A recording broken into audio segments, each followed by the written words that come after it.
Hey, what's up guys? We'll see 69 here back at you. And today I want to show you how to make your own battery cables, just like I did here on my old LL Swap Explorer. Now on here, I pretty much did the big three. I'm really happy with how they came out. I used 2-gauge wire. I grounded out my frame, grounded out my alternator, and I ran a massive power wire to the back of my alternator. Now these are 2-gauge wires. I'm really happy with how they came out. This was pretty much the first time that I ever tried to make a battery cable and make it look pretty.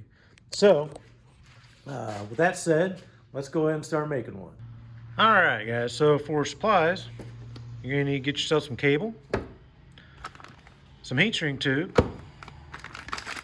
some battery lugs that match the size of your cable.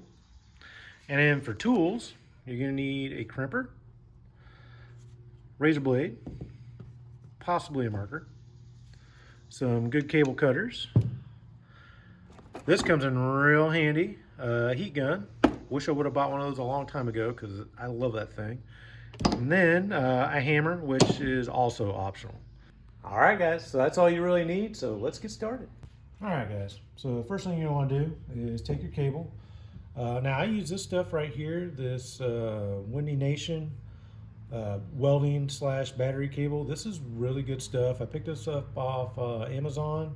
It's got a really high strand count and it's extremely flexible. I really like this stuff.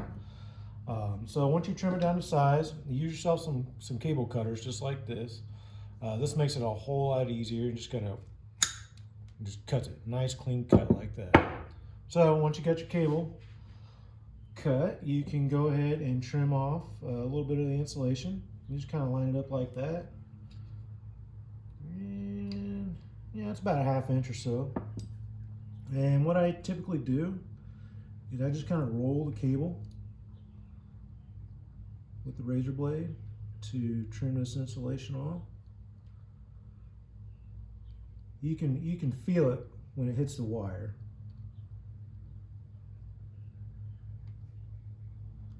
But you want to make sure you don't cut any strands off. Okay, you should be able to break it off like that. There you go. Just kind of give it a little twist like that. That way it fits into your lug. Really nice, just like that. Now, in order to crimp it, you can do it a couple different ways. You can use your hammer, give it a good whack, on the floor.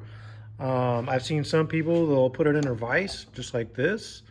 Give it a good crank, and that'll work also. Now, what I like to do, I like to put it in my bearing press and just give it a couple good pumps and smash it down. So we'll go over there and we'll do that real quick. All right, guys, so I got my crimper and my bearing press. Now, I know this is a bit overkill, but like I said, you can always use your hammer or your vise. You can do it either way. It works just the same. I've tried it, it works.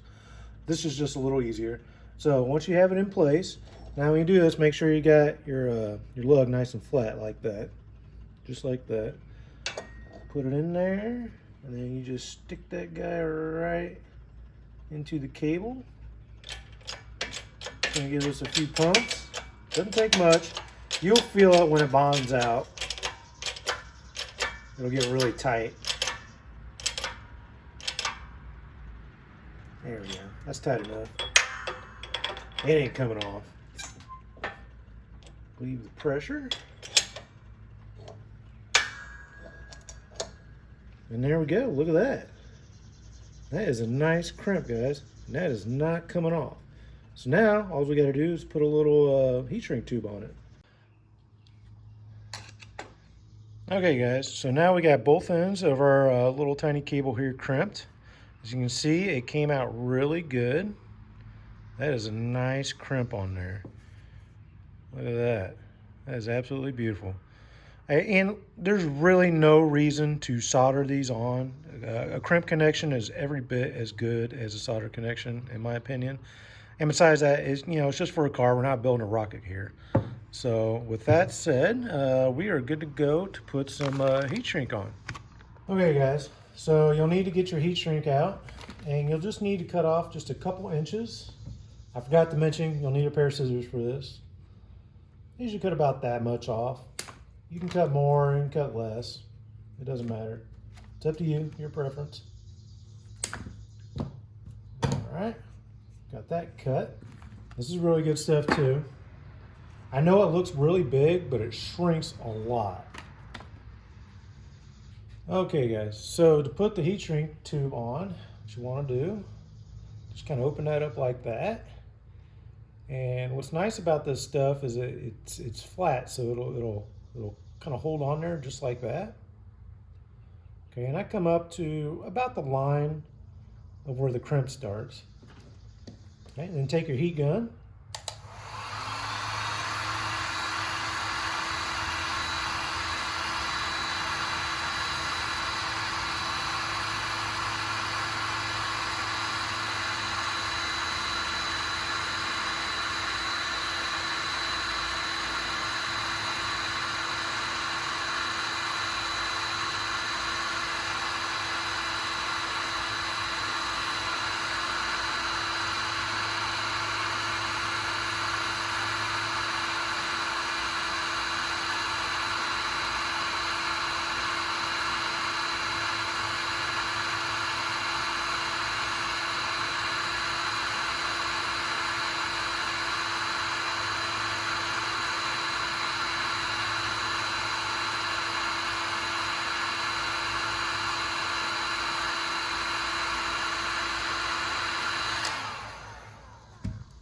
Okay, now it takes a little bit, but once you start seeing the adhesive kind of come out the ends there, that is good to go.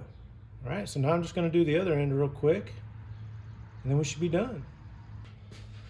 All right, guys, that's all there is to it. Once you do the other side, you just made yourself a nice, flexible, good-looking cable there. That looks absolutely beautiful.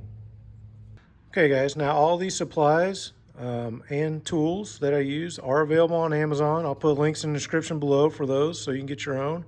Like I said, I really love this cable. I am sold for life on it. And as a matter of fact, all these things, they worked out really well. So just hit the links below so you can get your own. So in case you're wondering why I put lugs on each end, and that is because I like to use the military style battery terminals, just like this. I prefer these because you can clamp them on the battery and just leave it, kind of set it and forget it kind of deal. And you can attach your lugs right here on either end. You can double them up just like that. And if you need to, if you got a killer sound system, got, you know, a gazillion amps in the back, you can just keep, you know, you can get a longer bolt and just keep adding to it, you know, if you'd like to. But anyway, that's what I like to do. I hope you guys really enjoyed this video, and until next time, we'll see you.